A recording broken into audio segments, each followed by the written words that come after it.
নিচে শব্দ হয়েছে দেখছেন? হ্যাঁ দ্রুম করে অবস্থা ভাই তো গল্প করলেন যে শিকর যা ঘরের দিকে ওইটা একদম নিচের শিকড় দেখতেছেন না? ওইটা একদম নিচের শিকড় না, ওই মূলের কাছের পাশের শিকড় চলে গেছে। তিনটি শিকর কাটলাম কি অবস্থা! বড় বড় শিকর কাটলাম ওই সাইডে কাটতাম এই ঠেল দিয়ে নিয়ে উঠে বইতে বিল্ডিং পড়ে যেত পুরা বিল্ডিং এ শিকড়। রে বাবা, ভিতরে ঢুকে গেছে। লেলা ওটাতে এটা না কাটলে একদম বিল্ডিং নিয়ে উল্টো পড়তো। এই গাছটা ফেলতে সবচেয়ে বেশি কষ্ট হলো একদম ওয়ালের কাছে, আর হচ্ছে বড় যে জায়গাও পান নাই, আপনারা দাঁড়াইতেও পারেন নাই, কাটতেও পারেন না।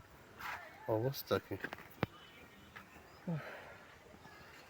পলি তো একটু খালি মেশিন দিয়ে মারি দে তারা করি এই যে না আদো একটু মারি তার গোসা ফেল এই একটু খালি একটু মাটি ছাড়া খালি ওই মাটির উপর দিয়ে একটু মার খালি বাবা, একটু খালি মারি দে তোর এদিকে আসা লাগতো না খালি হ্যাঁ?